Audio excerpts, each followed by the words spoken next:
Hola, bienvenidos. Con este video iniciamos una serie dedicada a hacer una introducción a la topología. En este primer video quiero contarles cómo vamos a encarar el tema y también por qué lo vamos a encarar de la forma en que vamos a hacerlo.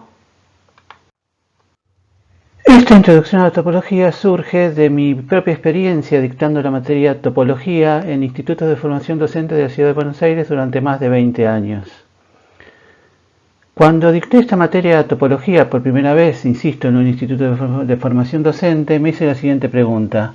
¿Qué aporta la topología a la formación de un docente de nivel secundario? O sea, ¿por qué es significativa o cómo puede ser significativa la topología para un docente de nivel secundario? Mi respuesta estuvo en la historia de la topología. Encontré la respuesta a esta pregunta en la historia de la topología. Veamos, quiero contar un poco esa historia para explicar cómo vamos a encarar el tema, porque justamente es de la historia de la topología en la que nos vamos a basar principalmente. La topología surge como una consecuencia del proceso de fundamentación del cálculo diferencial o análisis matemático que se produjo en el siglo XIX. El por qué fue necesaria esa fundamentación y por qué se produjo y cómo sucedió y cuáles fueron sus consecuencias está contado más en detalle en otros videos del canal. Voy a dejar el enlace a ellos en la descripción de este video.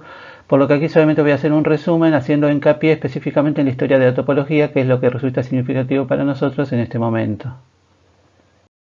El cálculo diferencial fue inventado o descubierto por Newton y Leibniz a fines del siglo XVII, cada uno de ellos independientemente del otro.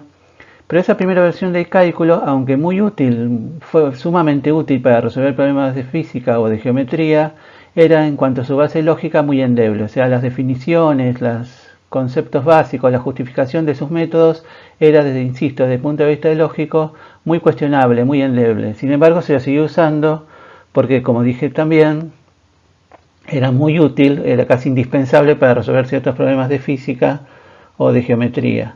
Sin embargo, esa endeblez en cuanto a sus fundamentos lógicos fue provocando que empezaran a aparecer paradojas. O sea, a lo largo del siglo XVIII empezaron a aparecer situaciones contradictorias que no se sabía cómo resolver. Justamente no se sabía cómo resolver porque todas las definiciones, especialmente las que involucraban el infinito, eran muy imprecisas, muy poco rigurosas.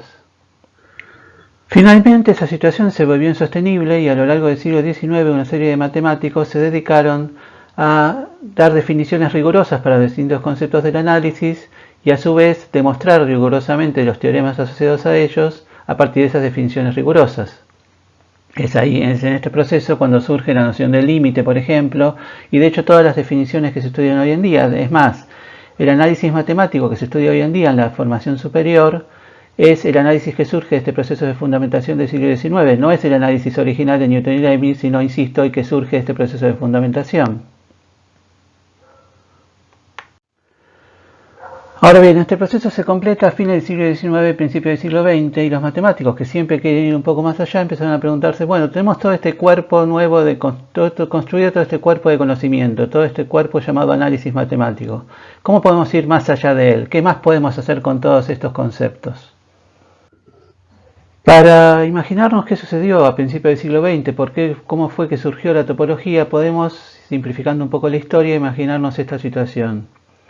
Imaginemos que en el álgebra uno ha estudiado la operación de suma de números reales, ha estudiado la operación de multiplicación de números reales positivos, ha estudiado la suma de números racionales, ha estudiado distintas operaciones y descubre que todas esas operaciones tienen ciertas características en común. Todas son asociativas, todas tienen elemento neutro, en todos los casos cada elemento tiene un inverso para la operación correspondiente.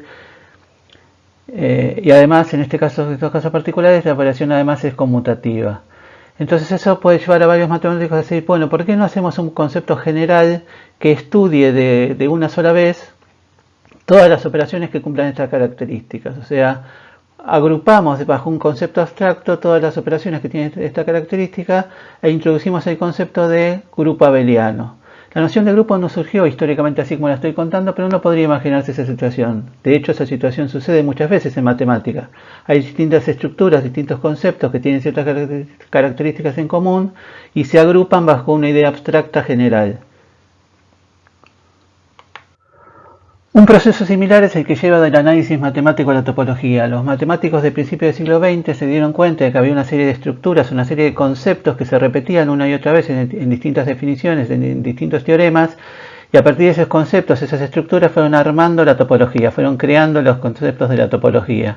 De hecho, el concepto básico de la topología es una estructura que no es exactamente una estructura algebraica, pero que es muy parecida, conocida como espacio topológico. Ese concepto de espacio topológico surge de la abstracción, de la generalización de conceptos del análisis matemático.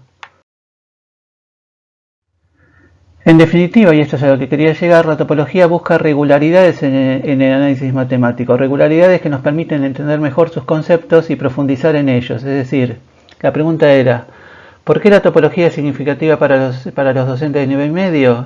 La respuesta es porque les ayuda a entender mejor, porque nos ayuda a profundizar y a entender mejor, insisto, los conceptos del análisis matemático que incluyen a los números reales.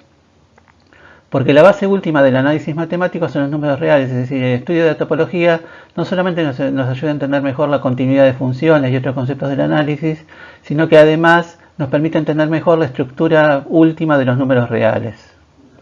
¿Cómo vamos a encarar el tema en esta serie de videos? Bien, los libros clásicos de topología omiten el proceso de abstracción del que yo he estado hablando, el proceso que lleva del análisis a la topología, y parten ya del resultado final de este proceso de abstracción. Es decir, los libros de topología normalmente en su capítulo 1, digamos, definen la noción de espacio topológico o la definición de espacio métrico, que es muy similar en cuanto a su nivel de abstracción, y omiten, insisto, todo ese proceso de abstracción que a mí me parece que es el más significativo. Entonces lo que nosotros vamos a hacer es tomar distintos conceptos, distintos teoremas del análisis matemático y hacer ese proceso de abstracción, buscar dentro de esos teoremas, dentro de esas definiciones, los conceptos fundamentales y de esos conceptos ir extrayendo las nociones topológicas para terminar finalmente en la definición de espacio topológico. Es decir, el proceso de abstracción nosotros no lo vamos a dar por supuesto, sino que lo vamos a ir desarrollando y una vez llegado al concepto de espacio topológico vamos a ver cómo a su vez se puede ir más allá de ese concepto aplicando los conceptos del análisis a otras situaciones diferentes de las originales.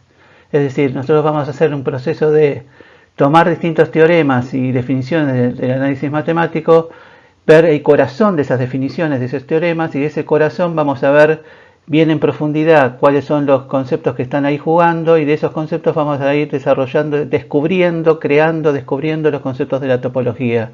Y eso a su vez, idealmente, nos ayudará a entender mejor esos conceptos del análisis matemático. En definitiva, el objetivo último de este proceso es entender mejor el análisis matemático.